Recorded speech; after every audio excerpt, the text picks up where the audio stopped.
Halo guys, welcome to Singapore KW sama orang Singapura yang nyasar di Indonesia. Tapi kali ini gue lagi berada di Singapura, dan sekarang gue lagi berada di dalam mobil lagi siap-siap mau narik penumpang pertama. Iya, kalian nggak salah dengar. Gue lagi siap-siap mau narik penumpang pertama karena hari ini gue akan nyoba menjadi supir Grab untuk sehari. Ngapain kalian nanya? Nah, untuk ngejelasin itu kita harus mundur dulu dikit.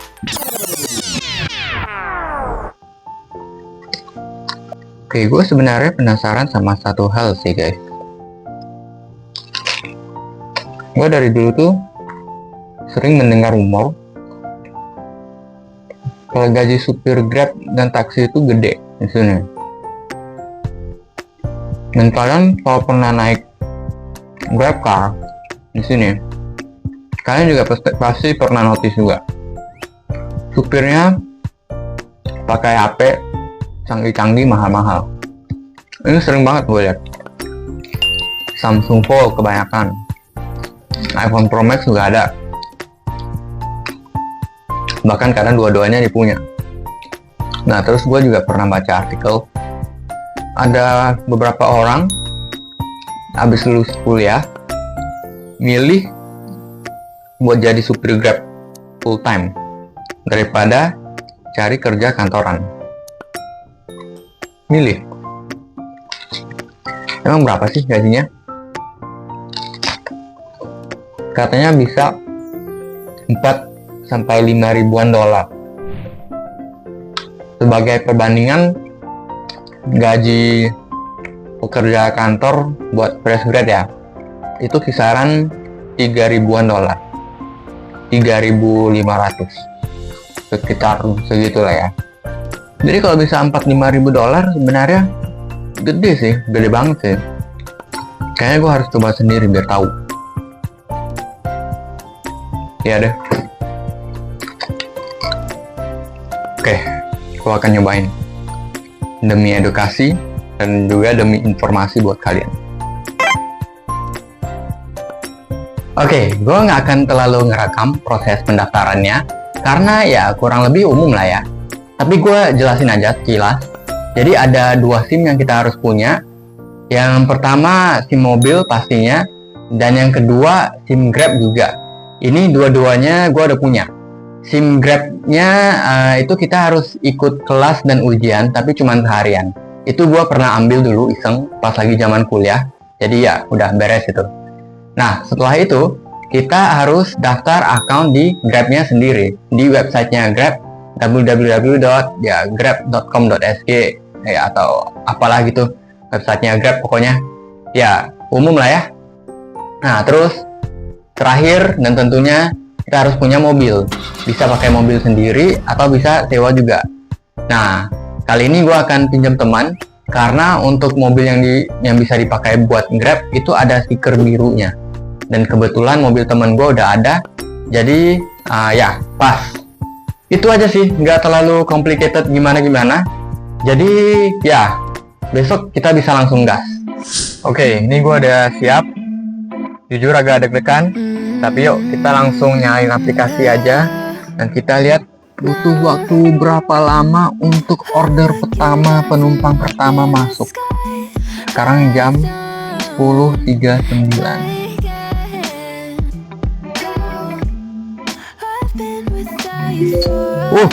Langsung masuk loh. Oke, order pertama kita dapat $6.50.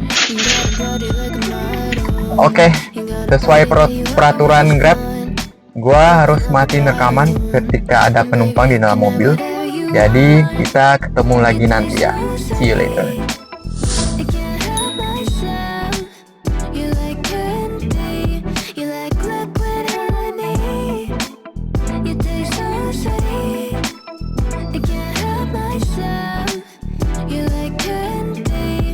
Udah selesai ngedrop penumpang pertama, lanjut ke penumpang kedua. Ordernya udah langsung masuk, jadi kita tinggal langsung.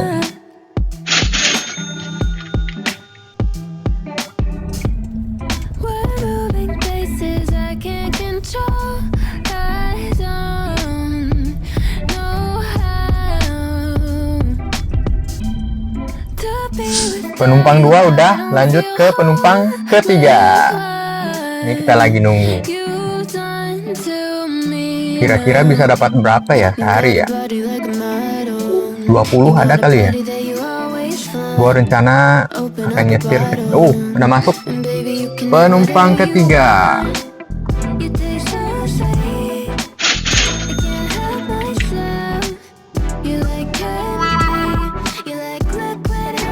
Oke, gue baru habis ngedrop penumpang ketiga. Ini sekarang jam 11.45, pas ya, sekitar sejam dari gue mulai nyetir. Dan gue udah dapat 3 penumpang, sekitar $25 total. Gokil ya, sejam 3 penumpang, sejam $25. Dan ini bukan jam-jam sibuk loh. Berarti pas jam-jam sibuk bisa dapat lebih kali ya. Dan by the way, ini akun gue ya guys. Gue gak pakai akun orang lain ya. Oke. Cuacanya enak, adem, mendung. Padahal gue udah siapin kacamata buat hari ini. Oke, lanjut.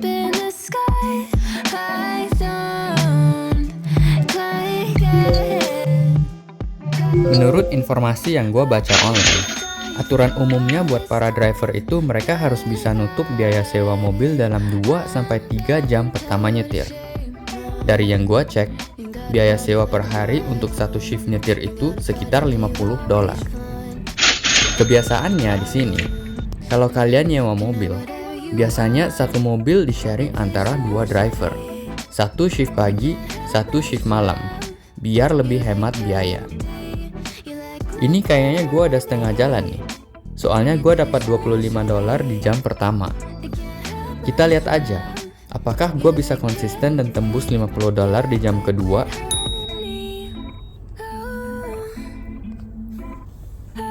Alhamdulillah berhasil.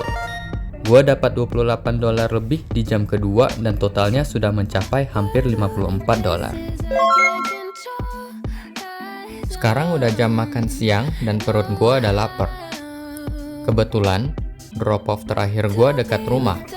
Jadi gue mampir bentar ke rumah buat makan siang sekalian sholat zuhur. Masakan orang rumah memang paling juara sih. Nggak ada yang bisa ngalahin. Selamat makan guys.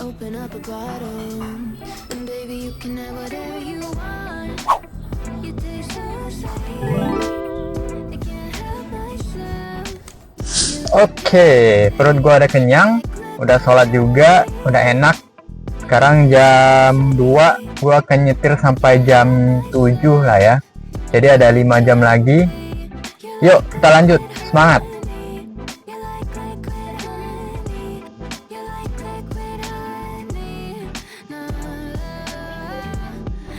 Hehe.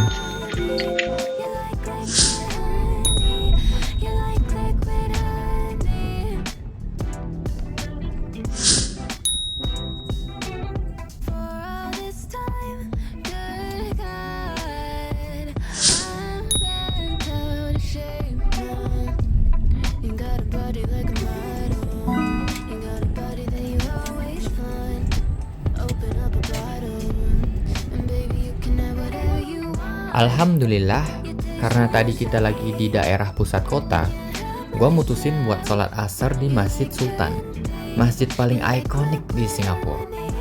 Masjid Sultan ini adalah salah satu masjid tertua di Singapura. Dibangun tahun 1824 sama Sultan pertama Singapura, Sultan Hussein Shah.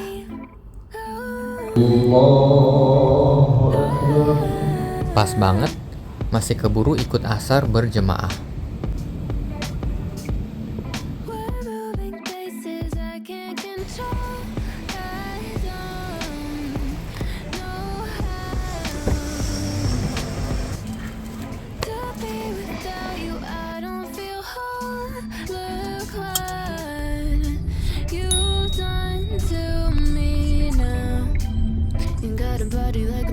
Oke guys, gue akhirnya udah selesai. Asli gue capek banget. Bener-bener salut dah ke supir-supir Grab dan taksi full time yang bisa sehari nyetir belasan jam. Gak ngerti gue gimana caranya. Nah, sekarang jam 6:30. nggak apa-apa lah ya, nggak sampai jam 7 pas. Cukup sih waktunya buat ngumpulin data dan buat dapet estimasi. Nah, total yang gue dapat hari ini, siap-siap. Wih, $179. Gokil loh ya. Banyak loh ini. Yuk kita hitung-hitung dulu. Gua mulai nyetir jam 10.38 pagi dan selesai jam 6.30 sore. Itu totalnya hampir 8 jam. Gua ambil istirahat makan siang 1 jam dan break buat sholat asar setengah jam. Jadi total waktu nyetirnya sekitar 6,5 jam setelah dipotong istirahat. Selama waktu itu, gua angkut total 15 penumpang dan menempuh jarak 201 km. Total penghasilan gua sehari $179.20. Gua keluarin $22.16 buat bensin dan anggap aja biaya sewa mobil $50. Berarti keuntungan bersihnya sekitar $107.04. Kalau ada orang yang nyetir full time selama 12 jam, berarti dia bisa dapat kira-kira $173 per hari bersih. Kalau dikali 25 hari kerja dalam sebulan, itu totalnya $4.325 sebulan. Rumornya emang bener. Tapi, apakah itu berarti semua orang bisa dan harus ngelakuin ini? Jawabannya jelas enggak. Pertama, kerja kayak gini tuh capek banget secara fisik, dan enggak semua orang sanggup.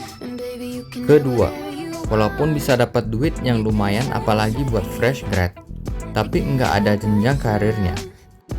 Jadi 20 tahun ke depan, kemungkinan besar pendapatannya masih segitu-gitu aja, sementara orang lain udah naik level. Teman-teman kalau ada yang tertarik buat kerja di Singapura, gua rencana mau buka agensi buat bantu nempatin pekerja Indo di Singapura. Di bawah di deskripsi ada link ke form, boleh diisi dulu aja ya. Thanks for watching and I'll see you in the next video.